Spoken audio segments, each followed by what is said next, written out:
morning, church, and good morning, everyone. Maaari na po tayong magsitayo para po tayo ay magpuri sa ating Panginoon, and let us celebrate this morning. Let us rejoice with His presence by singing joyful songs. Let us worship Him and give Him the best praise we can. We can clap our hands, stomp our feet, say hooray, or anything you can worship our great Lord. Let us trade our sorrows to our Redeemer and give thanks to Him, for He conquered the grave and lives forever and ever. I'm trading my sorrows, I'm trading my shame, I'm laying them down for the joy of the Lord. I'm trading my sickness, I'm trading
Yan, so good morning, church.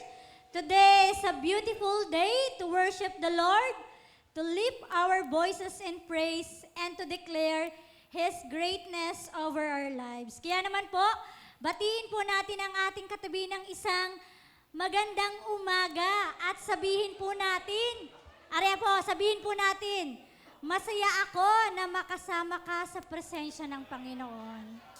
Yan, bigyan po natin ng love, ng lambing. Sige nga po, sabihin po natin sa ating katabi, masaya ako na makasama ka sa presensya ng Panginoon. Sige po, sabihin natin sa katabi.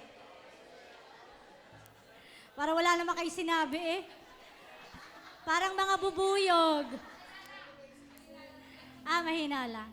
Yan, so praise God po na muli ay tayong lahat ay narito po. Sama-sama tayong magpupuri sa ating Panginoon. Alam ko po na bawat isa sa atin ay may kanya-kanyang pinagdaraanan. Mga pagsubok, pangamba, o bigatin sa puso. Pero ngayong umagang ito, iniimbitahan tayo ng Diyos na ipagkatiwala ang lahat sa Kanya. Ang pagsamba ay hindi lang isang awitin, kundi isang tugon ng ating puso sa kabutihan ng Diyos. Hindi natin siya sinasamba dahil perpekto ang sitwasyon natin, kundi dahil perpekto ang pag-ibig sa atin ng Panginoon. Amen po ba?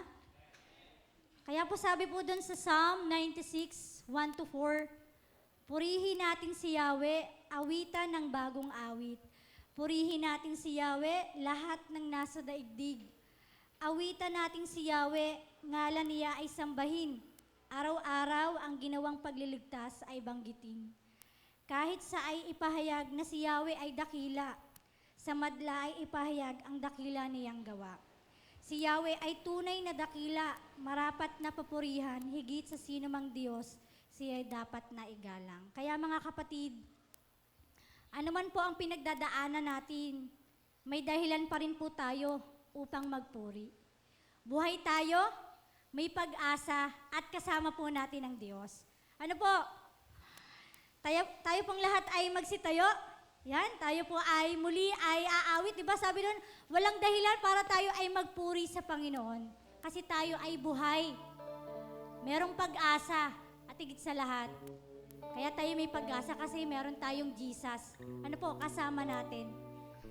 Kaya po, as we gather here po today, let us set aside every worry, every distraction, and every burden.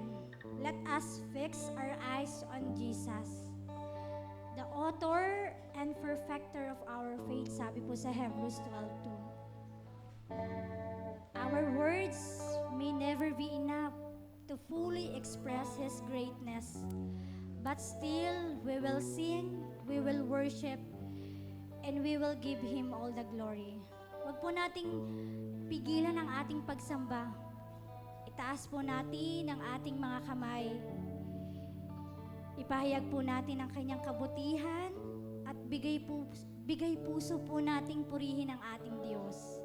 Sapagkat siya ay tapat, siya ay makapangyarihan, at siya ay karapat-dapat sa lahat ng papuri, ngayon at magpakilanman. Kaya po, muli ay tinatawagan ko ang music team para muli po tayo ay pangunahan sa pag-aawit.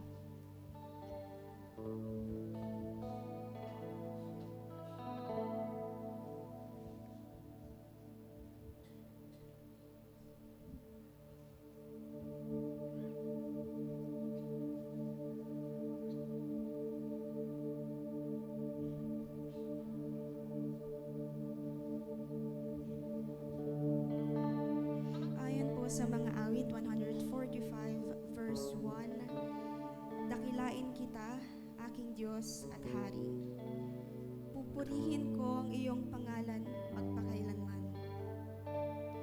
Wala kang katulad, Panginoon. You are holy and worthy of all praise.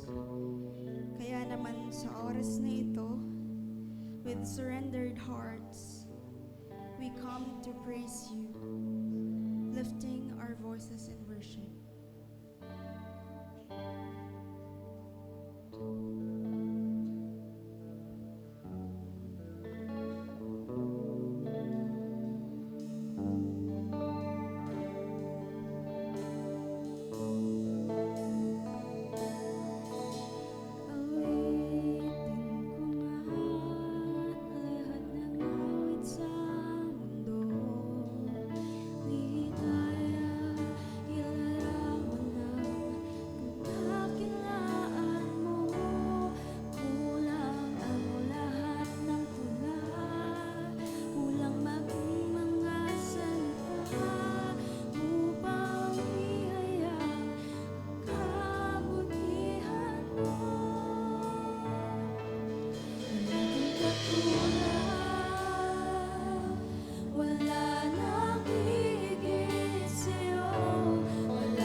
itatakal sa buhay ko'y tanging ikaw, O Diyos.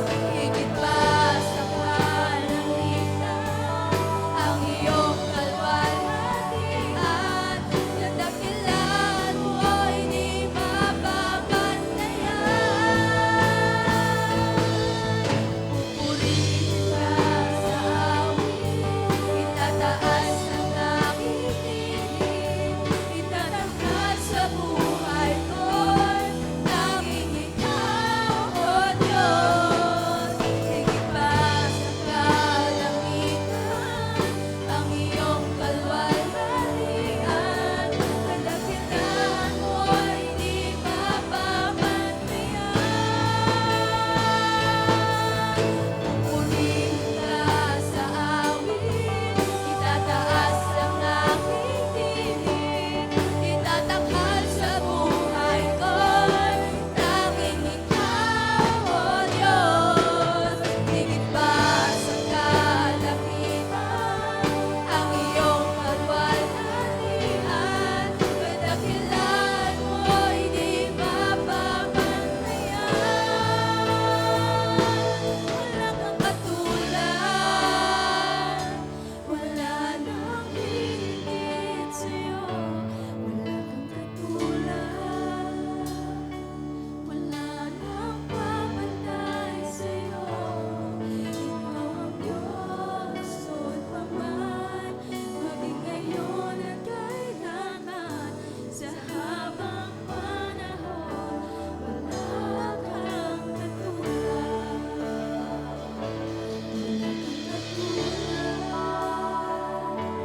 Wala nang higit sa'yo. Wala kang katulad,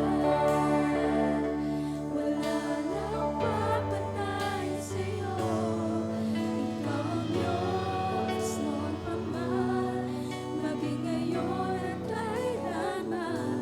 Sa habang panahon, sa habang panahon, sa habang panahon, sa habang panahon, sa habang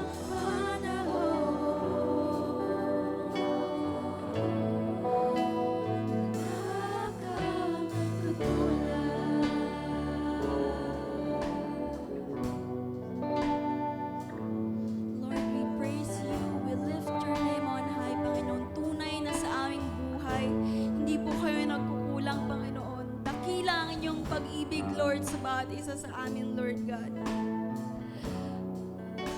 At Lord, sa bawat araw ng aming mga buhay, patuloy niyo po, Panginoon, na ipinapakita sa amin na wala po kayong katulad. Maraming salamat po sa inyo po, Panginoon, ang pinakamataas na kapurihan. Sa pangalan ng ating Panginoong Jesus. Amen. Isa pong malakas na palakpak para sa ating Panginoon. To God be all the glory po. Pwede na po tayo makaupo.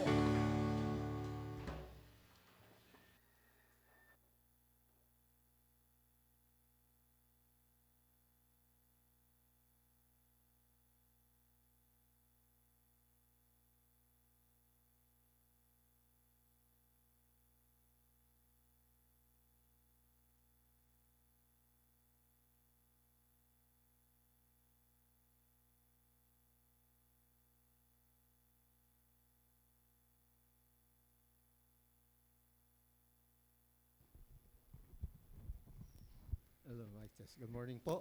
Bago po tayo dumako sa Word, ay meron po tayong Lord's Table. Ito po ay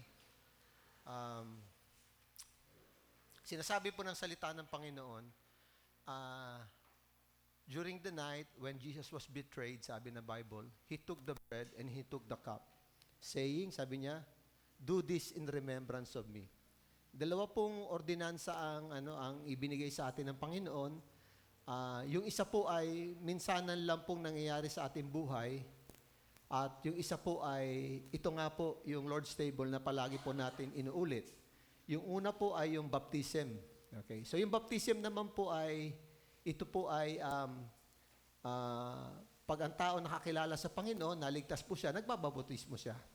May mga issue po na minsan ba't pastor may bautismo kayong inulit? Kasi nga po minsan may mga tao na parang tumanggap sila sa Panginoon, naligtas, pero hindi pala nila masyado naintindihan. Tapos eventually, sa kanilang pagdalo, pakikinig ng salita ng Diyos, yung pagbabasa ng salita, naintindihan nila, ganun pala, para yung una, hindi ko naintindihan. So sila po ay yung nanalig uli sa Panginoon. So ang gagawin natin? So automatic, babautismo mo siya ulit. Pero yung una, hindi po, kumbaga sa basketball, hindi counted yon. Kasi nga hindi niya naintindihan. Ano po niya yan? Pero yung baptism po, lang po siya, once lang din po nangyari. Ito po yung ordinansa na kung saan ay ginagawa po natin in remembrance of me. Sa buhay ko po, ito po, ikakwento ko po sa inyo. May mga panahon po na nagrereklamo ako sa Panginoon. Nagagalit ako. Pero alam niyo po, pag ibinabalik po ng Panginoon yung ginawa ng Panginoong Yesus doon po sa krus, kung paano po siya nagdusa, minahal niya ako, ibinigay ang kanyang buhay, nagdusa po siya, namatay para bayaran niya aking kasalanan. Lahat po yun, automatic po, nawawala. Talaga ako po yung humihingi ng tawad sa Panginoon kasi naalala ko, grabe, yung pa lang, wala na Kumbaga, sasakyang boundary na ako doon yung iligtas ka ng Panginoon. Kaya ito po mga kapatid, hindi po ito isang bagay lang na ginagawa natin. Do this in remembrance of me. Every time you partake of this one, alalahanin nyo yung pag-ibig ng Panginoon, ibinigay yung kanyang buhay, nagdusa siya, namatay para po sa ating kasalanan. Kaya nga, minsan iisipin mo, Lord, paano ito? Hindi na po issue. Hello? Hindi na po issue yung yung iba pa po nating gusto Kasi bakit? Yung pinakamatinding ginawa na ng Diyos, sabi nga ng Romans chapter 8, yung aking bugtong na anak na nga, binigay ko. Yan pa kayang issue mo, hindi ko ba't maitulong sa... Amen po mga kapatid? So doon pa lang, every time, tandaan niyo po, pagbabalikan mo yung ginawang kaligtasan sa iyo ng Panginoon, mga kapatid, walang tao pag naintindihan mo, hindi lalambot ng puso mo Dahil sa pag-ibig at pagmamalasakit ng Diyos at yung kanya pong yung sakripisyong ginawa po niya. Kaya ito, hindi po ito na, kakain lang tayo, siinam, tapos na. Hindi po. Do this in remembrance of me. Ito po'y pag-alaala sa matinding pag-ibig ng Panginoon, walang kupas na pagmamahal, ibinigay ang kanyang buhay, nagdusa para sa ating kasalanan. Doon pa lang, mga kapatid, masasabi ko sa inyo, doon pa lang makikita mo, makasalanan po tayo, grabe lang ang pag-ibig at habag ng Diyos, kaya po tayo naligtas. Ngayon pong umaga, pumikit po tayo, pikit natin ating mata. Sabi ko kasi ng Biblia, as we partake of this, pag-pray natin na maging karapat-dapat din po tayo. Kasi may mga tao, sabi po sa unang Korinto Kapitulo 11, ginagawa po nila to basta-basta lang. Kaya ang sabi ng Panginoon, sacrilege. Alam niyo yung sagradong bagay, parang minamaliit mo, malaking kasalanan sa Diyos yun So, ito po, gagawin po natin na may pagrespeto, may pag-ibig, at talagang pag-alaala sa kabutihan at pag-ibig ng Diyos sa atin. Sige po, mag-pray po tayo. Kung tayo po ay sa ating puso, hingi po tayo ng tawad. Sabi mo, Panginoon, patawarin niyo po ko sa aking pakikibahagi, Panginoon, at pag-alaala sa ginawa niyo, maging karapat-dapat po ko sa inyong harapan. Yes, Lord. Salamat.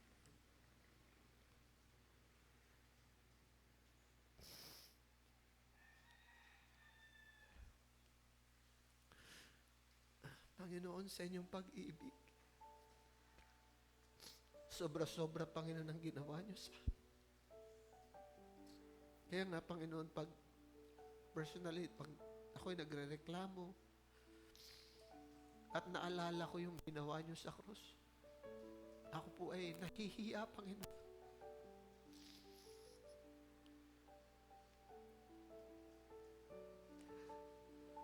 Yung pa kaya ang mga pangangailangan namin, hindi niyo ibigay. Kung yung pinakamatinding regalo ibinigay niyo yung bugtong nana, yung pa kaya, Lord?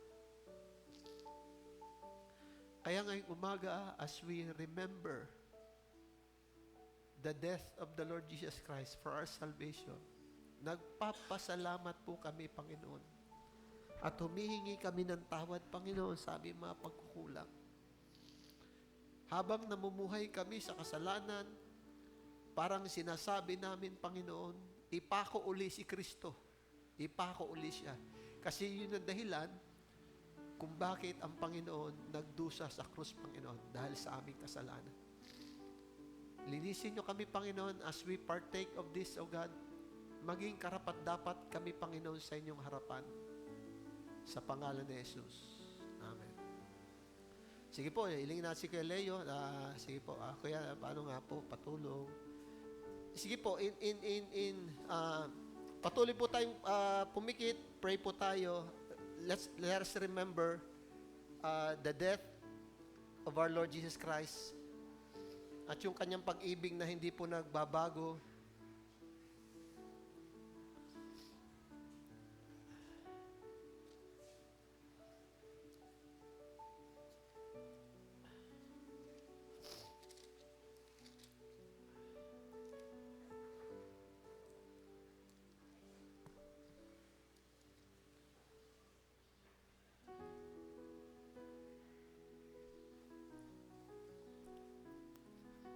Kaya pa po.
Okay na po.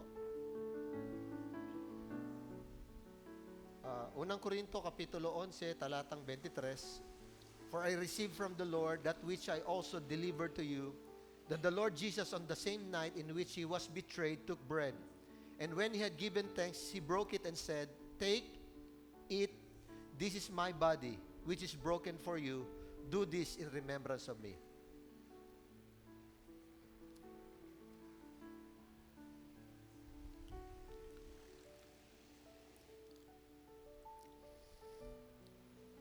In the same manner, he also took the cup after supper, saying, This cup is the new covenant in my blood.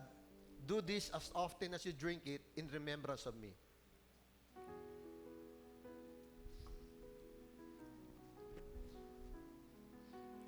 For as often as you eat this bread and drink this cup, you proclaim the Lord's death till He comes. Pray po tayo. Panginoon, nagpapasalamat po kami. We don't just remember your death, your burial, and your resurrection. We also remember, Lord, that you're coming again. Kasi sabi ron, do this in remembrance of me, and you proclaim the Lord's death until He comes. Salamat, Panginoon, na yung aming katubusan ay mangyayari din, Panginoon Diyos, at makukumpleto ito sa muling pagbabalik ninyo, Panginoon. Salamat, Lord, ibinigay niyo yung sarili para mapatawad kami, Panginoon, at magkaroon kami ng kaligtasan. Every day, Lord, kapag kami natutokso magreklamo, pag natutokso kaming nahihirapan, maalala po namin, Panginoon, lagyan niyo sa aming pang-alaala yung hirap na dinanas niyo para mabigyan kami ng kaligtasan. Purihin kayo, Panginoon, sa umagang ito. Ito po aming dalangin sa pangalan ni Jesus. Amen. Okay, kukolektahin po natin uli yung mga cup, then we prepare for the word.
Okay.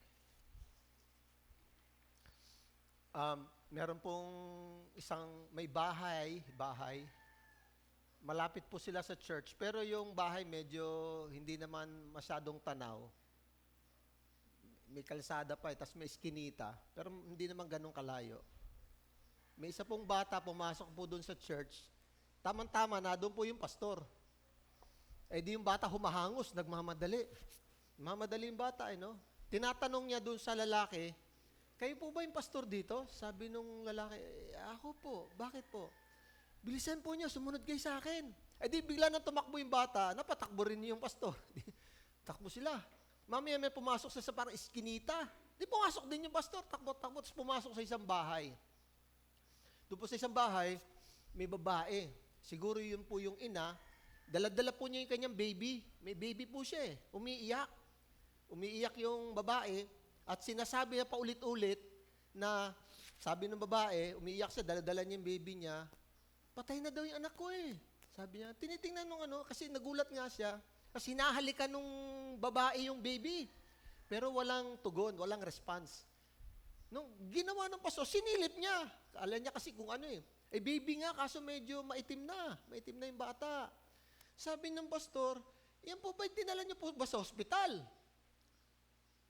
Tinatanong niya kasi, bakit nagkagano? Dinala niyo po ba sa ospital yan? Sabi ng babae, galing na nga po kami doon eh. Kinuha ko nga eh, kasi sabi ng mga doktor, patay na daw ito eh, yung bata eh. Sabi niya, ha? Ang gulat siya ngayon. So, ang ginagawa ng ina, hinahalikan yung bata, giniyayakap. Pero alam niyo, walang tugon, walang response. Bakit kaya? Dahil, ay patay na eh. Patay na. Ngayon, yan po yung ating pag-aaralan. Parang pang-horror eh, no? Oh, pang-horror eh, no? Wow! Hindi, totoo po yan. Sige, di ba may Bible kayo? Buksan niyo, Ezekiel chapter 37. Yung susunod po ng ating fasting, magkakaroon po tayo ng 40-day revival. 40 days po ito, no? So, kaya yung mga word po ngayon ay patungkol po sa yung, alam mo, pukawin, gisingin, i-encourage tayo na manumbalik tayo sa Panginoon. Ezekiel chapter 37 po.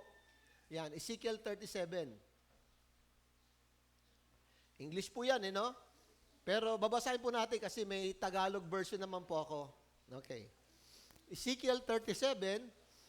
Yan. Sige. Para masanay po. Ay, dito marami hong Bible, nandito pa. Ezekiel 37. Buksan po nyo para makita po niyo yung ating pag-aaralan ngayon. Mamaya, i-connect po natin anong kinalaman yung babae na kanina sinasabi ko patungkol po dito sa ating pag-aaral. Tonight po Tagalog, no? Ezekiel 37. Ito, sabi po, no? Basahin po natin. nadama ko ang kapangyarihan ni Yahweh. Ito po ang Diyos po, kausap po si Ezekiel, propeta po siya, man of God. Nadama ko ang kapangyarihan ni Yahweh sa pamagitan ng kanyang espiritu, ay dinala niya ako sa isang libis o lambak na puno ng kalansay. Nilibot niya ako sa lugar na puno ng mga kalansay na tuyong-tuyo na. Tinanong niya ako, verse 3 po, no? Ezekiel, anak ng tao, palagay mo ba ay maaari pang mabuhay ang mga kalansay na ito?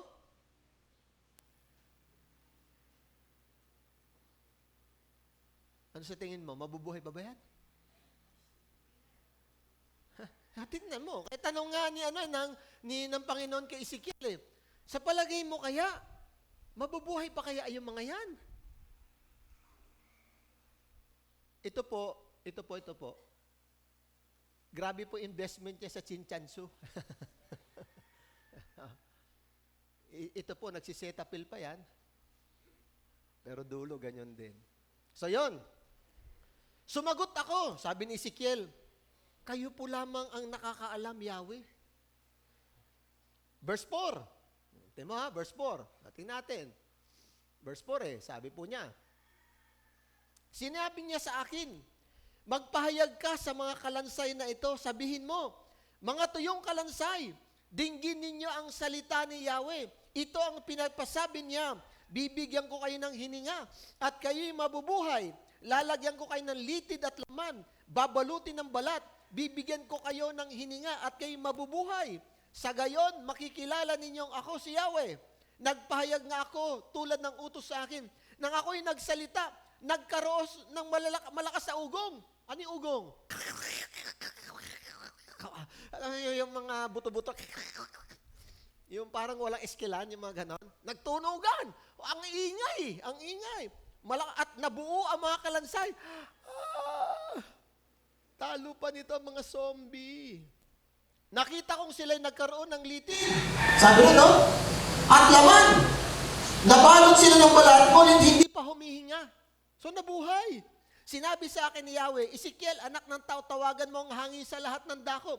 Sabihin mo ang pinapasabi ko, hangin, hingahan mo ang mga patay na ito upang sila'y mabuhay. Nagpahayag nga ako at ang hangin ay pumasok sa kanila. Nabuhay nga sila ng magtayuan. Sila'y ubod ng dami, parang isang malaking hukbo. Grabe! Ang dami! Wow! First part. Yung susunod na mga talata, next week natin babasahin. Ngayon pong umaga, ang pag-aaralan po natin, the valley of the dry bones. Sa Tagalog po yan, ang lambak ng mga kalansay.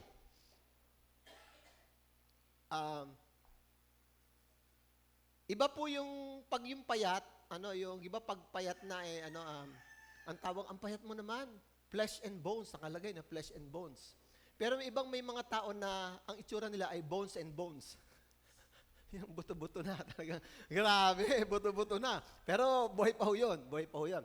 So yan po yung ating pag-aaralan po ngayon, no? Ito po ang kwento po nito, ito po isang pangitain. Tandaan niyo po hindi po ito panaginip. Iba po yung panaginip, bakit? Dahil ang panaginip ay pag ikay tulog, gising dito si Ezekiel Ito yung isang vision. Parang dating, pumikit siya, nakakita siya ng isa parang malaking TV. Parang gano'n, nakapikit ka, tapos pinakita sa iyo ng Panginoon, parang live. Ang matindi dito, kasi pag vision, kasama ka doon. Yung vision po, ito po yung ginawin ng Panginoon kay Apostol Juan nung sinulat naman po niya yung libro ng Revelation, yung pahayag. Ipinakita sa kanya, vision po yun. Vision po yun. Ang tanong, may mga vision pa ba ho ngayon? Well, basically, wala na po. Kasi kompleto na po yung Biblia Yung vision na sinasabi po natin ngayon, yung, di ba, sa church, vision, mission, iba ho yun. Iba ho yun. Hindi ho yun. Naintindihan mo niya? Hindi ho yun pag-usapan natin. Ang pinag-uusapan po natin dito, vision, yung talagang parang hindi ka man tulog, pero nakapikit ka, ipinakikita sa'yo ng Panginoon. Yun yung kwento ni Ezekiel. Ganun po nangyari po sa kanya. So isang pangitain, para sa nanonood ng TV, na nakikita niya, live. Ngayon, sabi dito, dinala daw siya sa isang lambak, valley. Tapos, punong-puno daw ng mga kalansay. Kalas-kalas na, ayun, tuyong-tuyo na, wala nang ano to? Oh. Ngayon, sabi, tapos iniikot siya, ibig sabihin, malaki. Sabi ngayon ng tanong ng Panginoon kay Ezekiel, anak ng tao, yun ang tanong sa kanya, no? Tawag sa kanya. Sa palagi mo kaya, mabubuhay pa yon? Ay, ikang tanongin ka kaya nun. Iba, no? So, parang dating ay horror, pero totoo talaga. Yung ganun nandun siya, no? Now, tatlong senaryo po dito, tatlong eksena ang pwedeng ang itinuturo dito. Unang-una po, yun yung ating titingnan po ngayong umaga, no? Una, ang Israel po, marami po sa kanila, unsaved, hindi po ligtas talaga. Ay, dapat yan na matanong natin, ako ba talaga iligtas? So, unsaved, hindi po talaga sila ligtas. Yung tao po talaga, kapag ikaw ay hindi ligtas, wala ka talagang buhay. Mamaya, titingnan po natin yan. Okay. Pangalawa, yung pangalawang senaryo, yung Israel po, yung bansa, discouraged po sila eh. Nawala na sila ng pag-asa. Kaya ngayon mga hindi natin binasa kaninang talata, yun po yung sumusunod doon. Sila po ay pinabihag ng Panginoon dahil sa katigasan ng kanilang ulo, di sila sumusunod eh. Nagalit ng Diyos sa kanila, binibigyan sila ng propeta para bigyan silang babala, pero pinapatay nila eh. Binabato nila. Kumbaga hanggang sa, ang dami naman eh. Hanggang sa naasar na ang Diyos, o sige, kung ayaw talaga makinig, dadaling ko kayo doon sa, gusto niyan Diyos-Diyosan. Dinala ngayon sila sa Babylonia, na yung lugar, puro Diyos-Diyosan naman. O sige, manawa kayo dyan. O, kaso inaapi sila, kasi parusa no? So yun yung pangalawa. Yung mga tao na nandun sa Babylonia, na wala na sila ng pag-asa, hindi na tayo makakabalik sa Jerusalem. Wala na tayong pag-asa. Kaya patay na kayo. Wala na, dyan na kayo mamamatay. Pangatlong senaryo po, ang Israel po ay backsliding. Lumayo sila sa Panginoon, hindi sila nakikinig, sila po yung nakakilala, pero imbis na paabante yung kanilang buhay spiritual, yung pagsunod, paatras ngayon, kaya nga backsliding. So yung tatlo pong senaryo pong yan. Ito po maganda mga kapatid, no? Dito po yung kwento, wala naman ho talagang pag-asa eh. Napakalabo. May pag-asa pa dyan, wala eh. Pero dito, makikita natin kung gaano makapangyarihan ng Diyos. Nasa gitna nung parang kawalan natin ng pag-asa, makikita natin yung biyaya ng Diyos eh. At yung kanyang kapangyarihan. Actually, ito yung pinutunuturo dito. Yung hope natin sa Panginoon. Diba, no? Kaya, isipin mo yan. Dinamitan. Kapogi. Pero patay pa din. Patay pa din, no? Una-una, tingnan po natin the hopeless condition of Israel. Yung hopeless condition. Talagang hopeless po sila eh.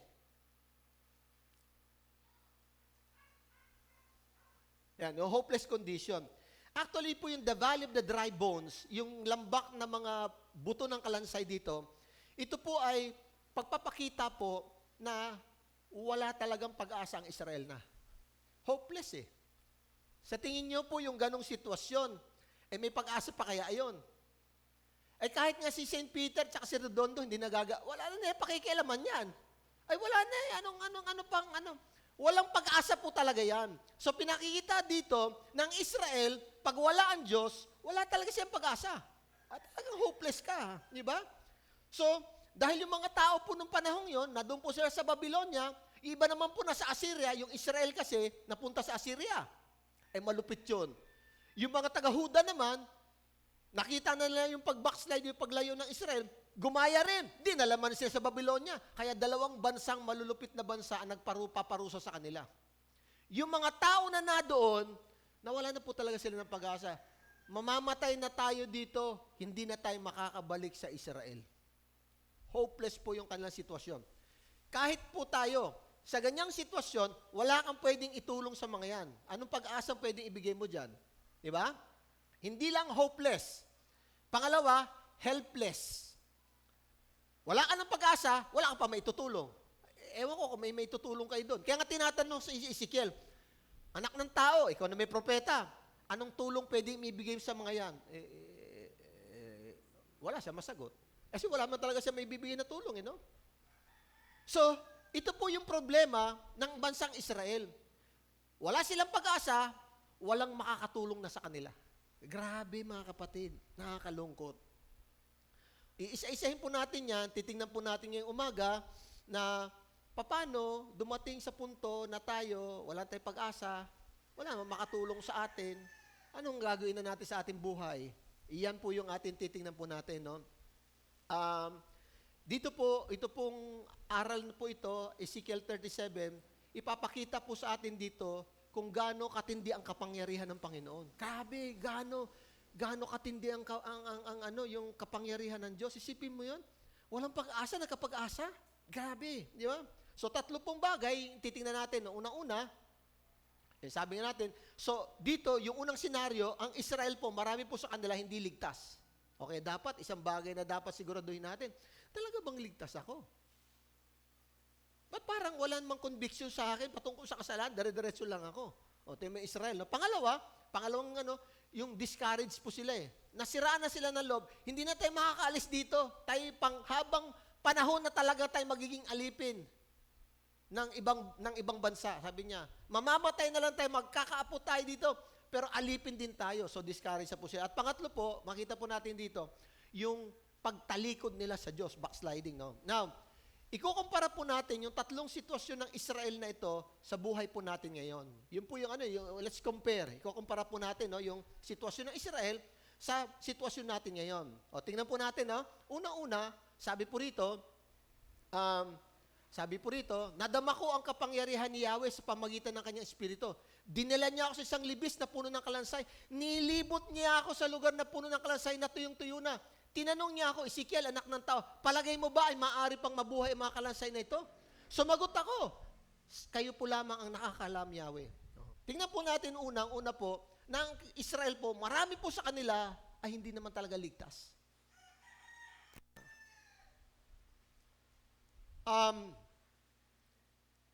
Kanina, di ba, ang opening natin, may babae, umiiyak siya, niyayakap niya yung kanyang baby, pero walang tugon. Bakit? Patay eh. Alam niyo po mga kapatid, ang tao, pag wala kang Kristo sa iyong puso, patay ka. Nakita mo kahit gaano kabuti ang Diyos, kahit gaano siya mahabagin, wala naman sa kanila yun eh. Wala naman silang tugon eh. Bakit? Patay eh. Paano tutugon yung patay? Di ba? Ako po, marami na po akong funeral service na yung sinerbisyuhan. Wala po ako nakakitang patay, kahit yung patay ay lalaki. Pag may lumapit na babaeng sexy at samabi pa ng patay, ay wag ay patay yun eh. Wala po eh. Ang tao, pag wala siya sa Panginoon, patay talaga siya eh. Bakit? Tingnan po natin ang sinasabi ng Biblia. Ephesians chapter 2. Ang sabi po rito sa Tagalog, no? Noong unay, patay kayo dahil sa inyong mga pagsuway at kasalanan. Actually, ng description sa atin, sinunod ninyo noon na masamang takbo ng mundong ito at nagpailalim kayo sa pinuno ng kapangyarihan sa impapawid. Ang Espiritu naghahari sa mga taong ayaw pasakop sa Diyos. O sino yun? Espiritong yun. Si Satanas. Siya nag-iimpluwensya para tayo lumaban sa Panginoon, maging rebelde tayo. Ang naghahari, tamo sa mga taong ayaw pasakop. Pag ang tao ayaw niya magpasakop sa Diyos, demonic yun. Sa likod niya, demonic ang influence. Ayaw mo magpasakop sa Diyos. Ba't sumusunod ka dyan sa ganyang gawa? Kasi nga satanic eh. Ang totoo, tayong lahat, ay dati ring namumuhay ayon sa pagnanasa ng ating laman. Sumusunod sa mga hilig ng katawan at pag-iisip. Kahit sa likas na kalagayan, kabilang tayo sa mga taong kinapoputan ng Diyos. Akala mo, nakukyutan ng Diyos sa'yo? Hindi. Pag wala ang Kristo, ang galit ng Diyos ay nasa atin. Ganun po ang sitwasyon. Patay ka eh. Kaya bakit patay? Yung kalansay na yakapin mo kayo, may tugon yung wala. Kaya ang Israel, dahil hindi sila nakakilala, grabing biyaya. Pero mo, iniligtas sila sa Ehipto. Pinapakain sila. Anong tugon nila? Rebelde. Katigasan. Sinisisi nila. Sumamba pa sila sa Diyos. Isipin mo yun, bakit ganon? Patay eh. Yung patay, kaya nga yung baby, kahit gaano pa yakapin ng ina, walang tugon. Patay eh. Alam niyo po ba na ang pinakamatinding pag-ibig na pwedeng ipakita ng tao sa kanyang kapwa ay ang pag-ibig ng ina sa kanyang sanggol? Tama po ba yun? Pwede nga yung ina, palayasin yung asawa eh. Pero yung baby, hindi niya mapapalayas yun. Kasi yun ang, sabi sa psychology, yun na pong pinakamatindi. Kahit gaano katindi yung pag-ibig ng ina, kung yung baby patay, walang tugon yan. Di ba? Ang tao, pag wala sa Panginoon, kahit gaano, alam mo, mahal ka ng Diyos. O, ano ngayon? Grabe yung ginawa ni Kristo sa krus. Ano ngayon?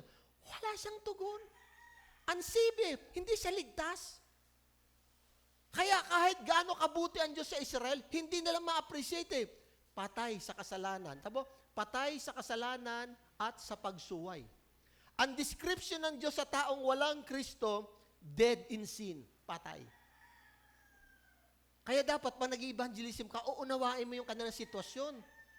Wala Kaya ganyan ang kanilang tugon. Patay po yan Patay po yan. Ang sinusunod lang nila, yung masamang takbo ng mundo. Ano yun, Tapos, nagpapailalim pa sila sa espiritu ng kapangyarihan ng bundong ito. Para hindi sila magpasakop sa Diyos. Isipin mo yung grabe ng description.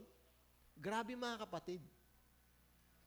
Kaya nga, nung tinatanong ng Panginoon kay Ezekiel, sa palagay mo kaya, itong mga taong ito ay maliligtas? Israel yun kasi Israel yun Kaya ano sagot ni Ezekiel? Hindi ko po alam, Lord Napaka-imposible. Totoo nga naman. Totoo nga naman. Wag ho kayo iyan din yung sitwasyon natin bago tayo napunta rito. Amen po ba? Akala mo, sila lang. Hindi. Lahat tayo, kaya sabi nun, Kaya sa ating likas na kalagayan, kabilang tayo, sinabi ni Pablo, kasama kasi sa mga kinapupuutan ng Diyos. Yan ang sitwasyon mo. Ganito po yan. Pag ikaw ay walang Kristo sa puso mo, hindi ka ligtas, yan ang kasalukuyan mo. Pag ikaw ay may Kristo sa puso mo, yan yung nakaraan mo. Amen po ba? Yan yung past tense mo. Pag wala ang Kristo, yan ang present tense mo. Grabe, patay po tayo. Yan yung unang senaryo po dito. Kaya ang tao wala sa Panginoon, kaya nga tawag yun talaga deadma nga deadma. Kaya minsan nagsishare ka, yung mga tao, nakita ko rin sa video, may babae nagsishare ng gospel sa Israel, mga batang maliliit, tinuturuan ng magulang, binabato nila. Binabato nila. Hinatak pa nga yung damit, babae nakapalda. Isipin mo sa Israel yun kung saan ipinanganak ang tagapagligtas, ganon yung kanilang attitude laban kay Kristo. Alam mo bakit? Ang tanong, bakit itong mga Hudyo ayaw na ayaw kay Jesus? Parang sa atin lang. Halimbawa lang, si kay Jerry. Sabihin ni Kuya Jerry, akong tagapagligtas. Ano maging reaction mo? Wala. Matindi ka. Di ba? Kapitbahay mo, si Jesus kapitbahay nila, yun daw ang tagapagligtas, may sayad ka. Ayaw nilang tanggapin, yung kababayan nila mismo, yung tagapagligtas. Kaya grabe yung kanilang pang-iinsulto. How? Kaya nga, yung mabuksan ng isip mo, yun yung biyaya ng Diyos. Amin po ba?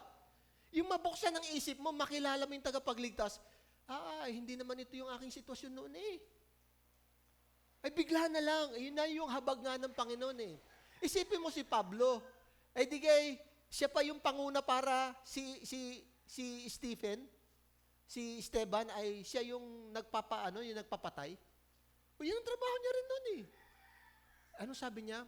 Pero dahil ang Diyos, punong-puno ng habag at awa. Niligtas niya ako. Isipin mo yun, grabe yung dating tao na mag-uusig ibigang nakakilala sa... Wow! Biyaya ng Diyos. Grabe mga kapatid. Yan po ang sitwasyon po natin. Kaya, nung makakilala si Pablo sa Panginoon, sabi niya, alam mo, kahit ako'y pumunta na sa impyerno, maligtas lang ang Israel. O tingnan niyo po, sabi po niya rito, Romans chapter 10. Ano sabi po niya, Brothers and sisters, my heart's desire and prayer to God for the Israelites is that they may be saved. Sa Tagalog po yan, mga kapatid, ang pinakananais ng puso ko at idinadalangin ko sa Diyos ay ang maligtas ang Israel. Sapagkat saksi ako na sila'y masigasig na maging kalugod-lugod sa Diyos. Hindi nga lamang batay sa tamang kaalaman.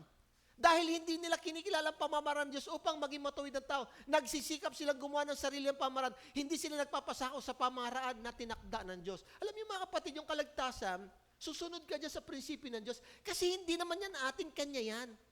Yung worship, hindi ka pwede mag-worship sa style mo. Hindi po pwede yun. Kasi ang worship, may inilatag ang Diyos na prinsipyo at gabay, ito yung paraan ha. Eh kasi kanya yun eh. Kaya hindi ka pwedeng magsarili. Yung gagawa ka ng style mo, hindi pwede. Sabi nga ni Pablo, kung bubuksan niya aking puso, isa lang ang pinakanais ko, yung mga kababayan ko makakilala sa Panginoon. Yan yung iniiyak niya eh. Isipin mo nga naman, yung tagapagligtas galing sa kanila, eh di kung may bentahin na may advantage, hindi sila na yon, ay hindi rin eh. Hindi rin sila naligtas. Pinapapatay pa nila yung mga propeta.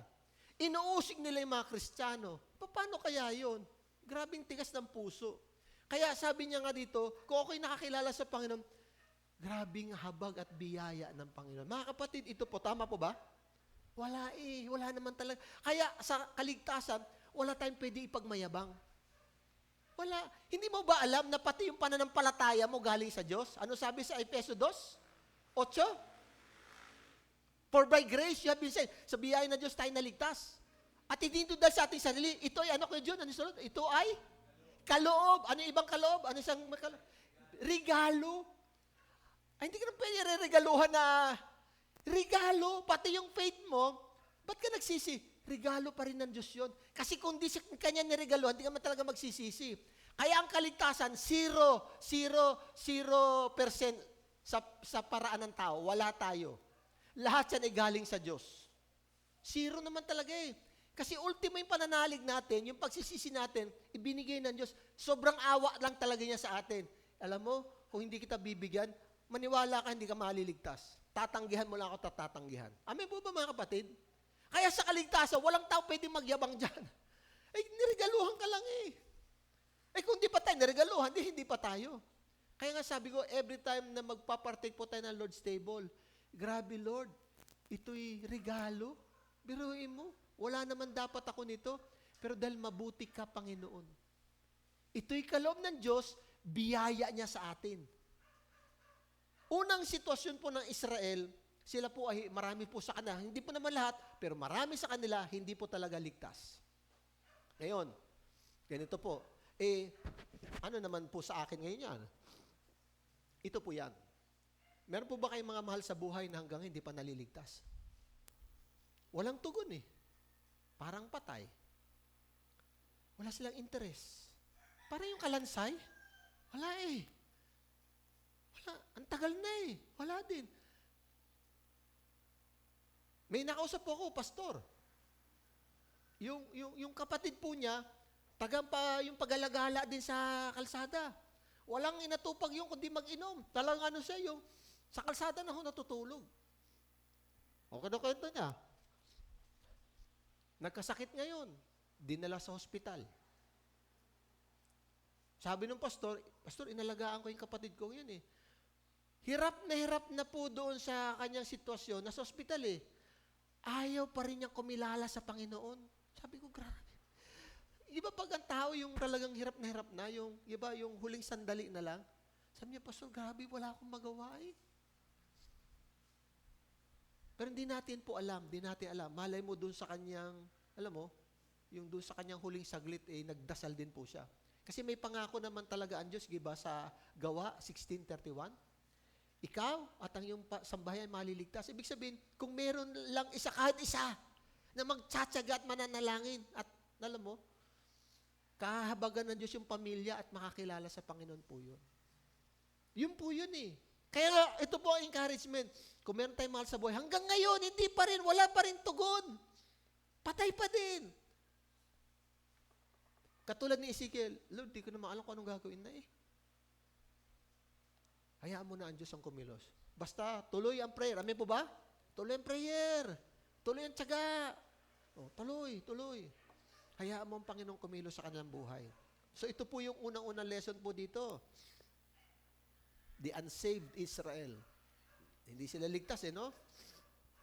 Sabi nga nila, for those who do not know God, the valley of the dry bone is their ultimate destination. Ay, pag talagang hindi ka kumilala sa Panginoon, ganun ang kasasapitan mo. Ganun po talaga yon. Di ba? Kaya nga, Talagang yung hindi pagkilala ng Israel sa Diyos ay sobra-sobra, talagang sobrang tigas ng puso nila, sobrang tigas ng ulo nila. Kaya nga biyaya lang pag may Hudyo pong makakilala sa Panginoon. They reject the things of God. They reject the gospel. Talagang bulag po sila sa mga bagay patungkol sa katotohanan. Yan. Unresponsive, di sila tumutugon eh. Patay. Wala talaga, no? Wala po. Pangalawa po, yung pangalawang senaryo, sabi nga po natin, yung pangalawang senaryo po, yan. The discouraged Israel. Discouraged na sila eh. Bakit? Okay, ito po yung kwento. Ezekiel. Sinabi sa akin ni Yahweh, Ezekiel, anak ng tao, ang bansang Israel, sabi po niya, ay tulad ng mga kalansay na ito. Tinukumpara no? Sinasabi nila, tuyo na ang aming mga buto. Wala na kaming pag-asa. Lubusan na kaming pinabayaan. Kaya nga, magpahayag ka, sabihin mo, pinapasabi ko, bayan ko, ibubukas ko ang inyong libingan. Ibabango ko kayo at iuwi sa inyong bayan. Kung maibukas ko na ang iyong libingan at maibangon ko kayo, makikilala niyo ako si Yahweh. Hihingahan ko kayo upang kayo mabuhay. Ibabalik ko kayo sa sariling bayan. Sa gayon, malalaman niyo na akong si Yahweh ay nagsabi nito at aking gagawin. Diba? Dumating po sa punto na yung mga napatapon doon sa ibang bansa dahil sa kanilang katigasan ng ulo, kumbaga natuto na sila, grabe, ito yung naging resulta ng ating rebellion sa Diyos eh. Ito naging resulta. So narealize sila ang problema, doon po sila sa ibang bansa. Nasa Assyria, yung iba nasa Babylonia. Anong gagawin natin? So yung iba, nawala na sila ng pag-asa. Dito na tayo mamamatay, dito na tayo ililibing. Wala na tayo. Alam mo sabi ng Panginoon, Israel, huwag ka mawalan ng pag-asa. Isang araw, ibabalik ko kayo. Amen po ba? Ito yung matindi, ibabalik ko kayo. So Israel lost all its hope to go back to Jerusalem. Nawala na sila ng pag-asa, mga kapatid eh. Nawala na. Hopeless yung kanilang kondisyon. Helpless pa sila para matulungan ang kanilang mga sarili. Kaya yung mga tao, sa panahon po nung sila po ay napatapon sa Assyria at saka sa Babylonia, kahabag-habag po yung sitwasyon nila. Kahabag-habag. Talagang pinaglalaroan lang po sila ng mga sumakop sa kanila. Grabe. Ito po maganda mga kapatid. Sa panahon na nawawalan ka ng pag-asa, broken-hearted ka, talagang grabe yung Lord, parang wala na eh. Ano sabi ng Bible? Ito maganda, sabi. Psalm 34:18. The Lord is close to the broken-hearted and save those who are crushed in spirit. Yung mga taong broken-hearted, yung talagang, ay, wala na po. Ang Diyos ay malapit. O, tingnan mo yung katabi mo. Tanong mo, broken-hearted ka ba? Mukhang broken-hearted ka naman yata, eh, no? Broken-hearted ka ba? Tanong mo, broken-hearted? Mukhang broken-hearted ka, eh, no? Oo. Inihintay mo si Mr. Right, eh. Puro Mr. Left yung no? Nothing is left. Ay, wala naman natira, eh. So, broken-hearted. Pero maganda dito, huwag ka mag-alala, sabi mo, close naman kayo ni Lord. O, di ka sabi, the Lord is close to the broken-hearted. Yan. O, di may encouragement, may ka-close ka naman ang Panginoon. Actually, na po sinasabi ng Diyos kay Ezekiel, no? Ano sabi sa Tagalog? Tinutulungan niya mga nagdurusa at hindi binibigo ang walang pag-asa. Wow. You know? Yung ating pagiging broken-hearted, malimit, humahantong to sa despair, yung talagang nawawalan ka na talaga ng pag-asa. Wala na ng hope, no? Sobra ng disappointment mo talaga, no? Yung, may mga tapo kasi na yung they have been a lot of disappointment tsaka rejection. Ang daming disappointment, ang daming rejection po nila, no? Kaya sabi nila, parang ayoko nang sumubok eh. Ay, parati na lang ganito. Oh. Ganun po nangyayari mga kapatid. Alam nyo, dumating po din sa buhay ng isang tao, ng pangalan po ay si Mary Magdalene, si Magdalena po, no? Alam niyo po, sabi po ng Biblia, kung babasahin niyo yung kanyang buhay, siya po ay pinalaya ng Panginoon. Ilang demonyo ang pumasok sa kanya? Ilan? Ha? Sino nagsabi nun? Sino? Ate Laring? Pito? Tama! Ay, 7 nga ho! Di ba, minsan makakita kayo sa yung mga beer house, yung mga babae sa labas. Sipin mo, no, paano mo gagawin yan? Lakas ng loob mo naman. Ako po ay marami na rin pong karanasan yung sinasapian. Yung sinasapian. Minsan may tinawag sa akin, si Ma'am Arlene tumawag, Pastor, puntahan mo nga ito. Kasi may sabi, parang ba't ako? Sasabi ko, nasa si Pastor Ben? Nandun sa meeting. Hindi ko makakontak. Ayun pala, si Pastor Ben, naka-e-bike, papunta kala Pastor Doming, ang layo. Pahinga dos yun Hindi ko makakontak. Sabi niya, Pastor, tulungan mo kasi di sabi ko, sige, pumunta ako. Pagdating ko naman, behave naman po yung bata po kabataan Magkatabig po kami. Di kinukwento ko, alam mo, sa totoo lang po, yung mga sinasapian, may may window, may pintuan, bakit nagkakaganon? Usually, kapag kabataan yan, may problema. Usually, mga rebelde, alam mo, yung mga may hinanakit, mga ganon no? So, kinukwento ko ngayon doon sa mga kamag-anak, magkatabi kami. Naku, maya, gumano. Gumano magkatabi kami. Sabi ko, pag ako nasa pak nito, katabi ko no? Mga kapatid, isang demonyo pa lang yon ang sumapi. Kaya pala si Magdalena po, sobrang naging masama ang buhay niya. Bakit? Pito Sobrang corrupt ng buhay niya. Kaya imposible po na yung mga ganong klaseng babae, ang sabi lang, dala lang ng hirap. Hindi po dala ng hirap yan. Demonic na talaga yan. Aba, hindi naman lahat ng mahirap gayon May, iba? Kaya nga sabi ko, pero alam niyo po, nung makalaya po siya, grabe naman po yung kanyang pag-ibig sa Panginoon.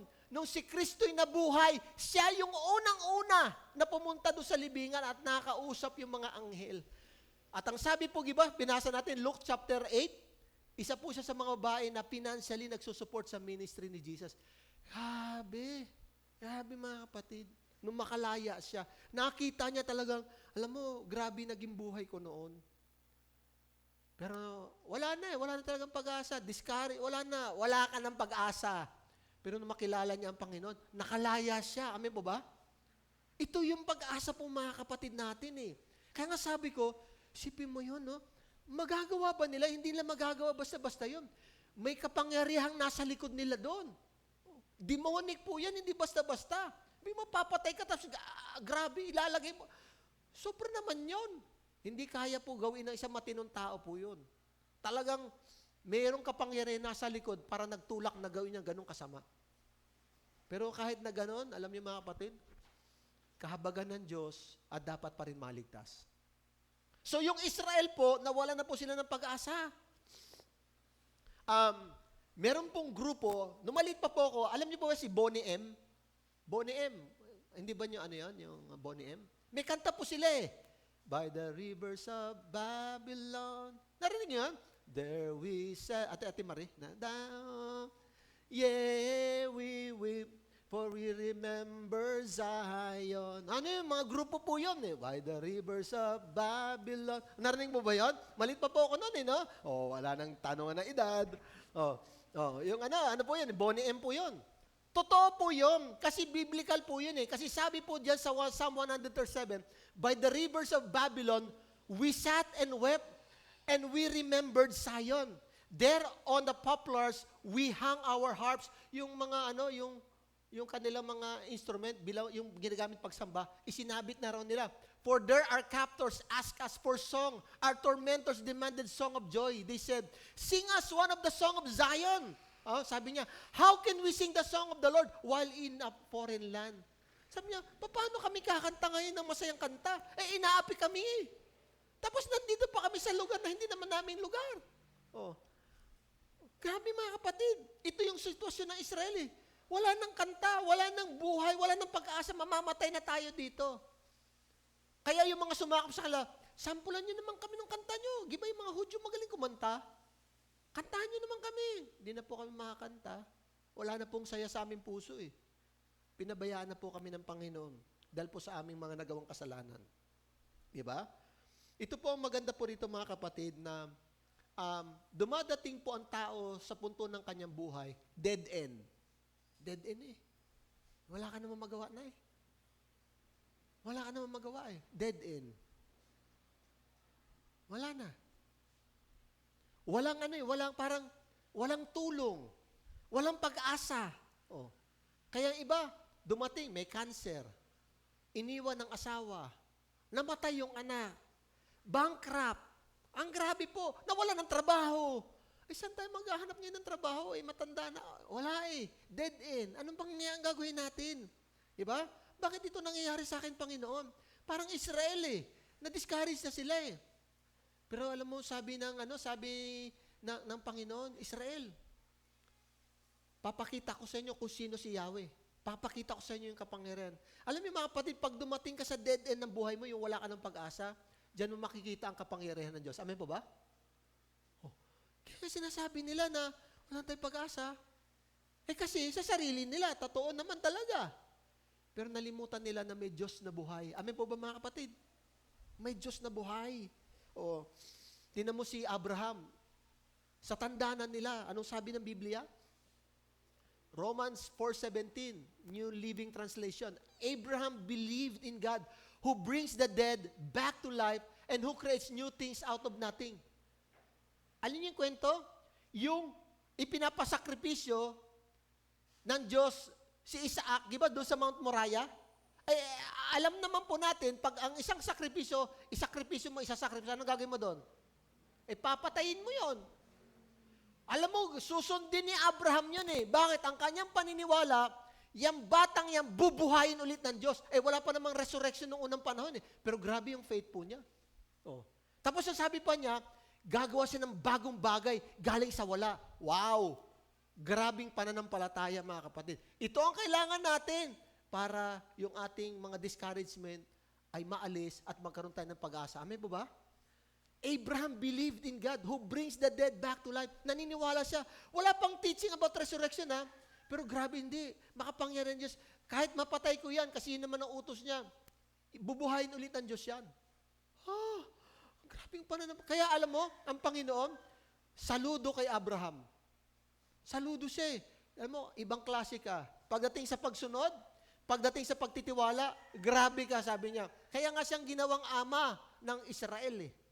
Dahil yung tatay niya maayos, naniniwala sa Diyos. Tapos wala. Talaga namang wala eh.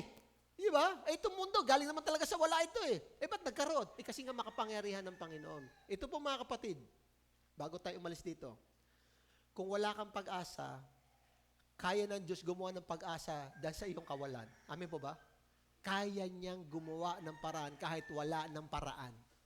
Kasi ang Diyos ay makapangyarihan. Amen po ba? Pangalawa, discourage Israel po. Talagang discourage po sila. Ito po yung pangatlo. Ito po yung medyo nakakalungkot sa Israel.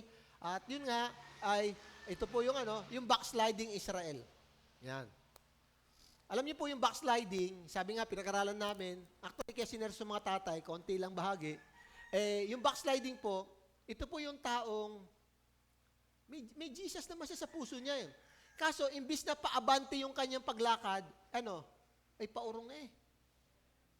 Yung kinukwento nga yung lasing, hindi makauwi sa bahay. Kasi nga, isang paabante, dalawang paatras. Ano mangyayari? Hindi kayo palayo.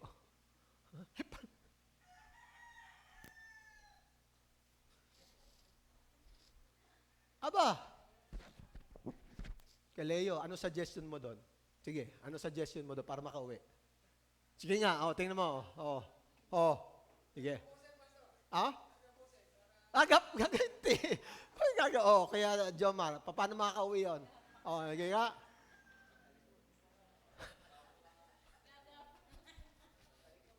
Patalikod!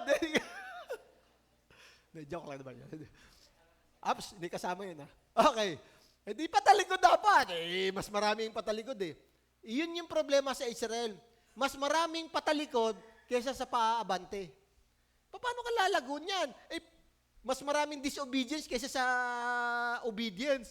Wala talaga mangyari. Alam niyo mga kapatid, yung backsliding, yung paglayo sa Diyos, hindi naman yung bigla eh. Yan po ay unti-unting pagpapabaya. Na-miss ko yung prayer. Okay lang yan. Na-miss ko yung church. Okay din lang yan. Ang dami mong na-miss, pinababayaan mo hanggang sa naipon, isang araw nakita mo, wow, ito na ang problema ko ngayon. Kaya nga, yung mga taong lumayo sa Diyos, ang hirap na bumalik. Bakit? Di nila namalayan, ang layo na. Ang layo na eh. Kasi pinabayaan mo eh. Ang Diyos naman nagsasalita, nagkukonvict naman siya eh. Pag sinabi ng Diyos, ops, sandali. Ayusin mo na agad. Ang problema sa Israel, hindi ganon. Hindi ganon ang ginawa nila, no? Tingnan niyo po, 2 Kings 21. Sa pamagitan ng mga propetang lingkod ni Yahweh, ay sinabi niya, dahil sa kasuklam-suklam na bagay na ginawa ni Manasseh sa hari ng hari na Huda, na higit sa kasamaan ng mga Amoreyo, at dahil sa pagngunguna niya sa Huda upang sumamba sa Diyos Joseph, parurusahan ko sila na matindi at ang Huda at Jerusalem, mababalitaan ito na iba at sila'y kikilabutan. Alam mo sabi ng Panginoon? Yung mga backslider na parurusahan ko at pag nalaman niya ng mga kapitbahay nila, sasabihin niya, kala ko ba Christian yan? Bakit ganyan? Parurusahan ko ang Jerusalem tulad na ginawa ko sa Samaria, sa sambahay ni Ahab. Aalisin ko ang mga tao sa Jerusalem tulad ng paglilinis ng pinggan. Paano? Pupunasan ko ito at pagkatapos ay itataob. Grabe. Hinugasan, itinaob pa. Ganun ang gagawin ng Panginoon. Itatakwil ko ang matitirang buhay sa kanila at ipapasakop sa kanilang mga kaaway. Gagawin ko ito dahil sa kanilang kasamaan mula pa nang iniligtas ang kanilang mga ninuno sa kamay ng mga Ehipsyo. Grabe ang rebellion nila mula pa nung doon pa talaga sa Egypt. Bukod sa panguna sa Huda, paggawa ng bagay na hindi kalugod-lugod kayo, napakarami pang taong walang salang ipinapatay ni Manasseh at halos napuno ng dugo ang lansangan sa Jerusalem. Ang problema po mga kapatid, meron pong more or less mga 37 kings sa Israel at Judah. Alam niyo po, baka siguro mga 3 o 5 lang ang maayos. The rest hindi. Isipin mo yun? Buti sana kung naghahari lang na 1 taon. Hindi. Yung iba, 20 years. Iba, 50 years. Isipin mo, titiisin ng Diyos 50 years na kasamaan? Tayo nga yung presidente, pag ilang taon lang? 6 na taon naasar na tayo, palta mo na yan. 6 na taon pa lang ngayon. Isipin mo si Manasseh kung maghahari sa kanila, 20 years, 30 years, 40, 50 years. Grabe yung paghihintay ang gagawin. Ilan yon? Kung nasa 30 yun, wala na. Sobrang haba na nung kasamaan. Isipin mo yun. Hindi naman naasar na ang Diyos, nagalit na ang Diyos. Nagpapadala siya ng mga propeta. Tingnan niyo pa po. Ito pa po. Jeremiah 3. Noong panahon ni Haring Uzziah, sinabi sa akin ni Yahweh, nakita mo ba ang ginawa ng taksil na Israel? Umakyat siya sa bawat burol at nakipagtalik sa lilim na mayayabong na punong kahoy. Akala ko'y babalik siya sa akin matapos gawin yun. Ngunit hindi at sa halip ay nakita ko pa ang kapatid niyang nataksil na si Juda. Kasi nahati po ang Israel Israel tsaka Juda. Yung 10 tribes Israel, yung 2, Benjamin tsaka Juda, nahiwalay, naging 2 bansa. Dahil sa katigasan ng ulo, nag-aaway sila magkapatid Pinarusahan ngayon ng Diyos ang Israel kasi masama talaga yung mga hari doon. Sabi ng Diyos, nakita na ng Huda yung pagpaparusa. Ginaya pa yung kasamaan. Nakita rin ng Juda at ng pinalayas at hiwalayin ko Israel dahil sa pagtataksil sa akin at pagiging masamang babae. Ngunit hindi man lang natakot ang taksil na ding Huda. Naging masama rin siyang babae. Ito'y hindi niya ikinahiya bagkus dinumihan ang lupain ng mga lunyasa sa pamagitan ng pagsamba sa mga batot bunong kahoy. At pagkatapos ng lahat ito, nagkunwari ang taksil na Huda na bumalik sa akin, ngunit ito'y hindi tao sa kanyang puso. Akong si Yahweh nagsasabi, grabe! Ibabasahin niyo po yan. Ang backsliding po, ang paglayo sa Diyos, 2 comparison yan. Una-una, parang prostitute. Galeo, anong Tagalog sa prostitute? Binasa natin? Kagabi? Patotot. Wow. Parang torotot no? Patotot. Wow, sabi ko, gabi. Sabi ko, ibang klaseng Tagalog yan Pangalawa po, ang backsliding po ay parang pangangalo niya, adultery. Ganun naman talaga yung ginawa Anong ipinalit nila sa Diyos? Sumasamba sila sa mga batot punong kahoy. Alam niyo po yung idolatry? Kaya grabe po yung Pilipinas pag-pray natin. Patuloy. Sabi ko, talagang hindi makita ng mga tao. Yun na nga, dahil lang kaya pinarusahan ng Diyos ang Israel Ang problema, sabi ng Panginoon, Huda, nakita mo na nga yung kataksilan ng iyong kapatid. Ginaya mo rin. Kaya, iba minsan nakita na natin, dapat din natin gayahin yun. Hindi, minsan sinusundan na, hinahangaan pa natin yung mali. Sabi ng Panginoon, wag. Isang araw, parurusahan ko yan. Didisiplinahin ko yan. At pag ginaya mo yan, isasama na rin kita. O, di ba? So, ang backsliding po, isang proseso sa buhay spiritual natin, kung saan, imbis na paabante, pasulong ang iyong lakad sa Panginoon, ay paatras naman. Imbis na obedience, puro disobedience na. Ay sabi ng Panginoon, anak, wag mong galingan dyan. At isang araw, matatanggap mo yung aking disiplina. Okay ba? Ganun po siya, no? It is regression, hindi progression. Oh. Seryosong problema po ito, mga kapatid.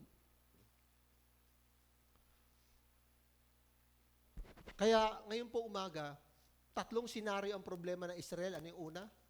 Marami po sa kanila talaga hindi ligtas. O, dapat isang bagay masuguro natin. Maganda tanong natin, talaga ba ligtas ako? Pangalawa, ako ba'y nawawala na po ng pag-asa? O pangatlo, ako ba talaga lumalayo talaga? Ano ba? Pasulong ba ako sa Diyos o paabante? Pasulong o paatras? Ako ba'y palapit o palayo? Tingnan po natin mga kapatid. Kasi ito po ay merong resulta po sa ating buhay po ito. May resulta po ito. Ang matindi dito, kung mababasa po natin sa yung kanina, Ezekiel 37, nung binuhay ng Diyos, ilan yung nabuhay? Isang malaking hukbo. Isang malaking hukbo. Sa kondisyon po ng body of Christ sa buong Pilipinas, mas marami po ang taong nagbabackslide kaysa sa nagtatapat sa Panginoon. Yan ang totoo po. Mas maraming lumalayo, nawawala ng gana, ayaw na pong bumalik sa Panginoon. Kung yung mga yan ay babalik, ay napakalaking potential po ng church. Very. Sabi, nagtayuan, di ba sabi po doon sa basa, naging isa nakita niya malaking hukbo. Ang grabe, sabi ng Panginoon, wow, nakita ni Ezekiel. Kung itong mga taong lang ito ay magbabalik sa Panginoon, grabe ang gagawin ng Diyos sa kabuhay nila. So ito po ang hamon po natin sa pagsisimula po ng ating 40-day revival. Kung tayo na-discourage, pinanghihinaan po tayo, balik po tayo sa Panginoon. Tayo po mag-pray. Pray po tayo. Panginoon, humihingi po kami ng tawad sa inyo, Lord, sa aming mga pagkukulang. Marami po kaming mga bagay na pinababayaan. Minsan iniisip namin, baliwala yun, konti lang naman yun eh. Pero ang totoo pala, Panginoon, nakaka-apekto ito, Lord, yan sa pagsunod namin, Lord, sa inyo. Kaya napapansin po namin, yung aming puso ay napakalamig. Walang gana, Panginoon eh. Walang gana. Walang Lord eh, walang sigla, walang excitement. Kahit sa worship, pagpipray. Ngayon pong umaga, habang nakapikit po ang ating mga mata, nakayok po ang ating ulo, patutunayan ni Yahweh na makapangyarihan siya. Pwede niya tayong buhayin, pasiglahin, at maging tagasunod ng Panginoon. So habang nakapikit po ang ating mga mata, gusto ko po kayong ipag-pray. Sino po dito nagnanais, Lord, ibilik nyo nga po yung sigla. Taas mo lang yung kamay, pagpipray kita. Sige po. Hallelujah. Sige po. Taas mo lang yung kamay, pagpipray kita. Hallelujah. Sige po. Mag-pray po tayo. Panginoon, nagnanais po kami, Lord, lalo na po yung mga nagtaas ng kamay, na ibalik niyo po yung sigla. Parang Lord parang tinatamad na po kami, Panginoon. Habang nagtatagal, hindi naman po kami napapalapit eh. Kami po ilalong napapalayo. We become indifferent, Lord God. Wala na po yung yung pagnanais, Lord, na sumunod. And we pray, Lord God, for the revival of these people, O God. Ang prayer ko po, Panginoon, through the power of your Holy Spirit, ibalik niyo po, Panginoon Diyos, sa aming buhay, yung pagnanais na sumunod. Iwan na, Panginoon, yung mali, Panginoon, at magsimula kami lumakad ayon sa inyong kalooban, Panginoon. Nagpapasalamat po kami sa gitna na aming mga pagkukulang, parang Israel, Panginoon, hindi niyo pa rin kami pinababayaan. Nagpapadala kayo ng mga tao na nagpapaalala sa amin, nagpe-pray sa amin, Panginoon, at patuloy na nagmamalasakit para ibalik kami sa daan na naisin niyo po, O God. Salamat, Panginoon, sa inyo pong salita. Pagpalain niyo po ito. In Jesus' name we pray. Amen. Palakpakan po natin, Panginoon. Good morning po.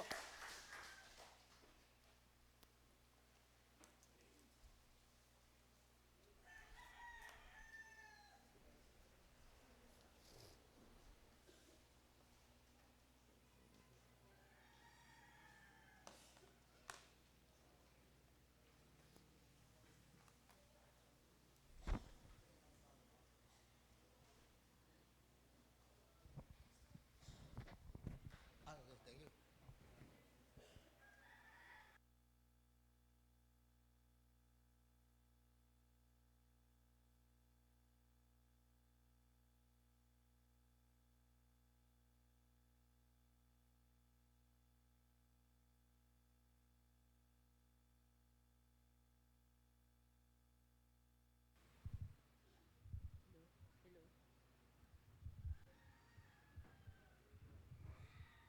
Kaya magandang umaga po sa ating lahat.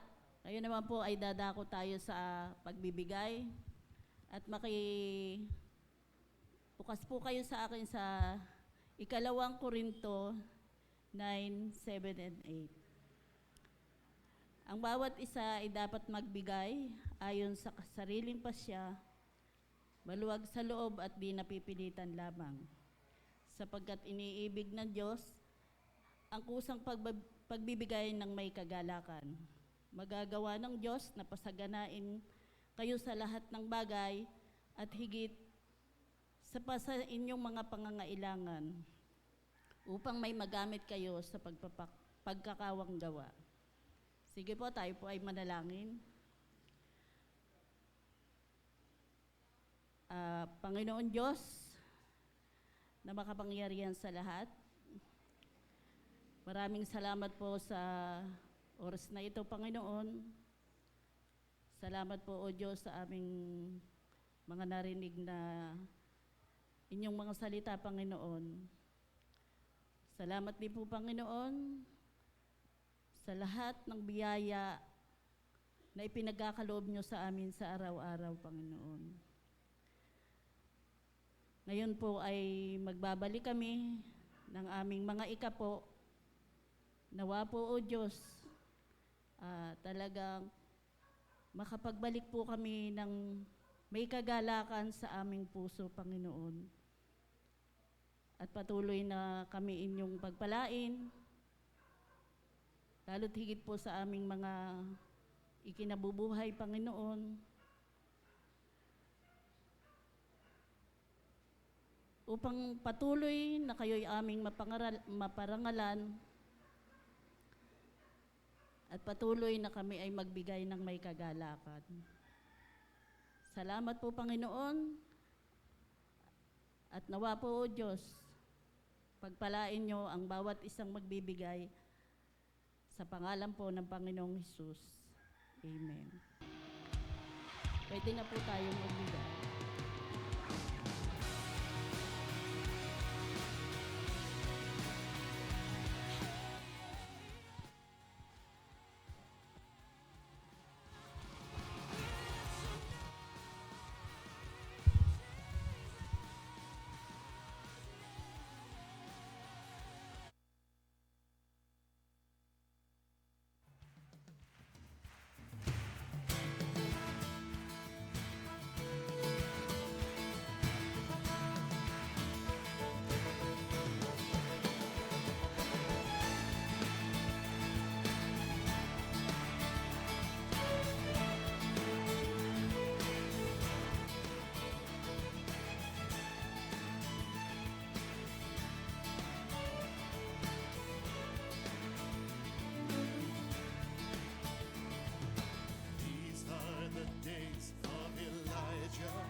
this band, trying to be band again.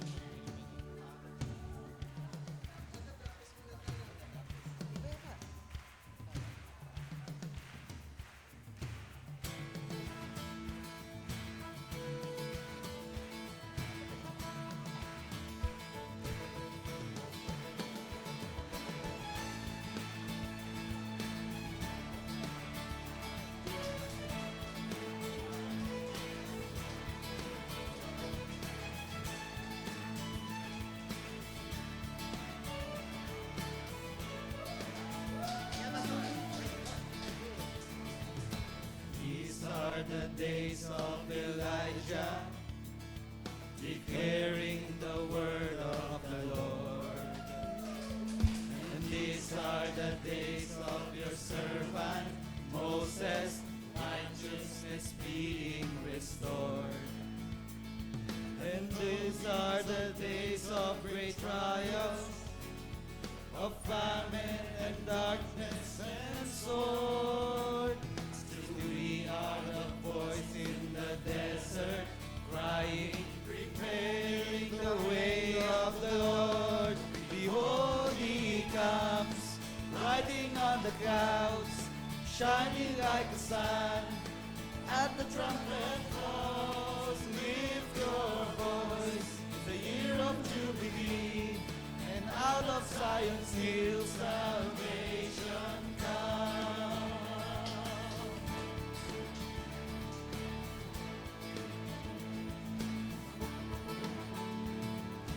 These are the days of Ezekiel, the dry bones becoming as flesh.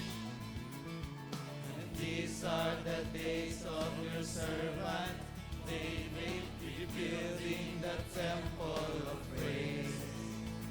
And these are the days of the harvest, the field is now white in your world.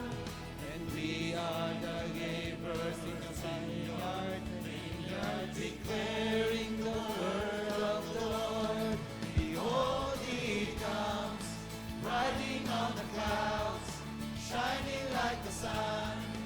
And the trumpet calls, lift your voice. It's the year of Jubilee, and out of Zion's hill salvation comes. Behold, he comes, riding on the clouds, shining like the sun.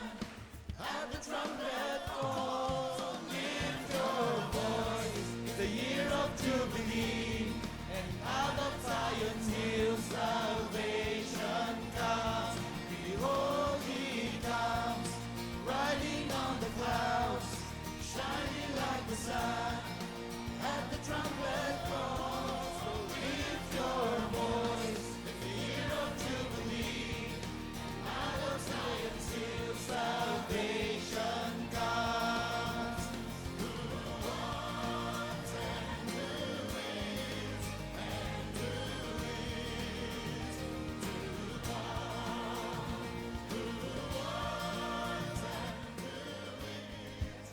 Salamat po.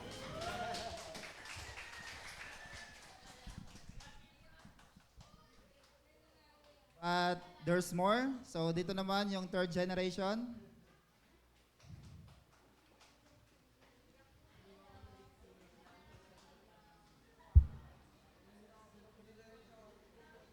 Ayan.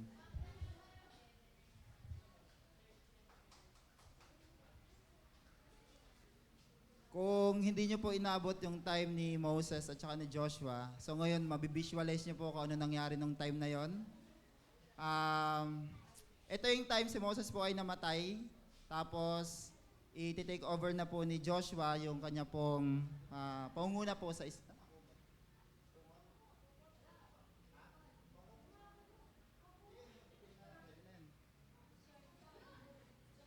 Malapad ba yan? May kumot ba dyan sa likod? Pwede na yan. Buka na lang tatakpan mamaya. Okay, sige. Ready na ba kayo? Ready na po kami? 1, 2, 3. May iba pang mic? Pwede pang dalawang mic? Wireless? Yan.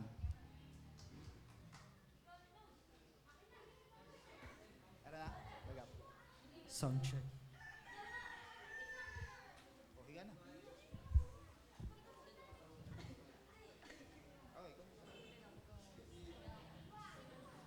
1, 2, 3, go.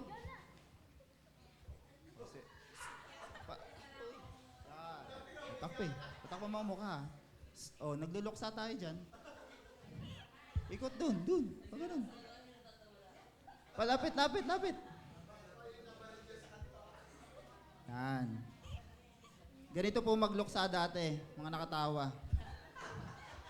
Ayan. Ito yung time, namatay na po si Moses.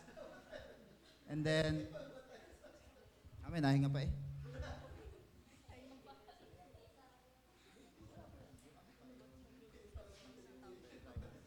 Pwede na tayong umuwi. Pwede na tayong magsiuwi. Huwag na umuwi.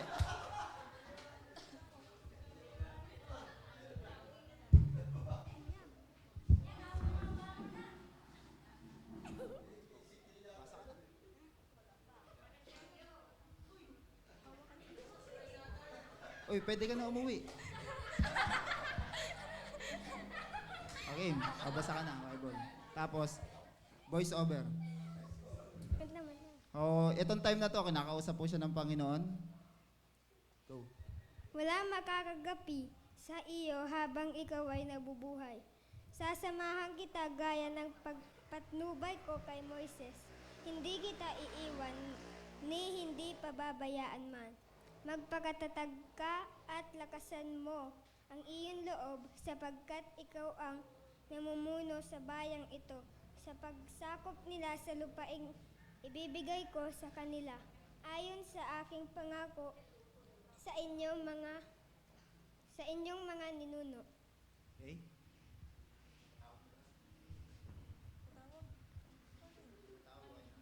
Pinatawag ko ay lahat. Okay. Tapos, Alalahanin ninyo, sinabi sa inyo ni Moises, nalingkot. tayo. Yeah. Go. Alalahanin ninyo, sinabi sa inyo ni Moises, na lingkod ni Yahweh. Ibibigay sa inyo ni Yahweh ang inyong Diyos, ang lupaing ito, dito kayo maninirahan. Ang inyong mga asawa, mga anak at mga kawan ay maiiwan sa lupaing ibinigay sa inyo ni Moises sa silangan ng Jordan. Ngunit ang inyong mga mandirigma ay tatawid at mauuna sa iba pa ninyong mga kapatid upang tumulong sa kanila sa pakikipagdigma. Gagawin namin ang lahat ng sinabi mo at pupunta kami saan mo man kami gustong papuntahin. Kung paanong sinunod namin si Moises, susundin ka rin namin ng gayon. Samahan ka nawa ni Yahweh tulad ng ginawa niya kay Moises. Nabuhay si Moses.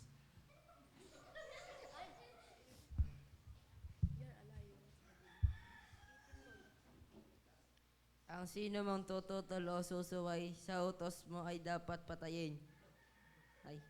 Kaya't magpatatag ka at laksan mo ang iyong loob. Bow.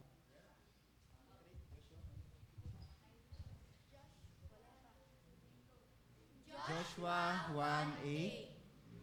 Huwag mong kalimitang basahin ang aklat ng kautusan. Pagbulay-bulayan mo ito araw at gabi upang matupad mo ang lahat ng nakasaad doon. Sa ganoon, magiging masagana at matagumpay ang iyong pamumuhay.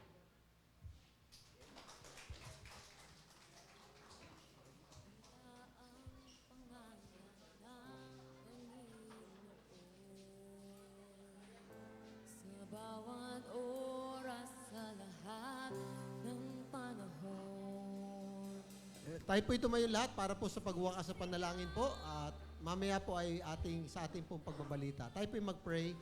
Nagpapasalamat po kami, Panginoon, tunay makapangyarihan kayo, Diyos. Sa aming mga kalagayan, kawalan ng pag-asa, Panginoon, at sa mga kabiguan namin, Ikaw ang Diyos na buhay, tumutulong, Panginoon, at makapangyarihan upang iligtas kami, Panginoon, at tuparin ang iyong pangako sa amin, Lord. Panginoon, amin pong pinapepray, maging ang pamilya po ng mga pasahol, sa kanila pong, sa pagpanaw po ni Nanay Inda. Dalangin po namin, Panginoon, ang kaaliwan niyo po, Panginoon Diyos, para sa kanila. Salamat, Panginoon, sa inyo pong pag-ibig, maging ang kapayapaan, igawad po ninyo ang proteksyon at pagpapala, Panginoon, sa gawa ng aming mga kamay. Ito po ang dalangin sa pangalan ng Ama, ng Anak, at ng Santong Espiritu. Magsabi po tayo ng Amen. Amen pa. Pumunta tayo para po sa ilang pagbabalita. Una po muna, bago yung iba pang announcement, nabigyan po tayo ng dalawang pagkakataon para po mag-alay po ng gawain doon po kay Nanay Inda. Ay mamaya po 6 o'clock, pero 5:30 dito din po sa church tayo magtatagpo. 6 o'clock po tayo pupunta rito. Sunday po yon. At nag-request po sila na, giba pag last night po ay may mga video, yung mga giba ganon. Tinanggal po nila yon. Sabi nila kasi nga masyadong magiging parang yung nagiging minsan kaya emotional pa, no? So sabi nila, tayo daw po ang mag-sponsor po ng gawain sa last night po Wednesday ng gabi. Ganun pa rin po, 5:30 din po dito tayo magtatagpo, 6 o'clock po magsisimula yung gawain po doon. So dalawang gabi po, mamaya at saka sa Wednesday. Thursday po kasi po ang libing ng 1 o'clock po. So yun lang po muna yung para ano. Sige po, para po sa ibang announcement.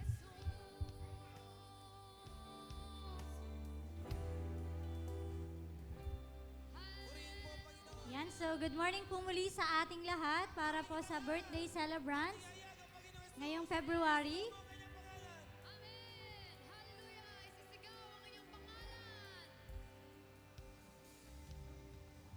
Yan, nung last po ay nag-birthday po si Kuya Erwin. February 2, happy birthday, Kuya. And then, nung February 5 naman, nag-birthday po si Ma'am Ella. Happy birthday po, Ma'am Ella. At nung February 6, nag-birthday po si Uriel po. Yan, yung anak po ni Ate Grena. Happy birthday po. To follow po yung iba.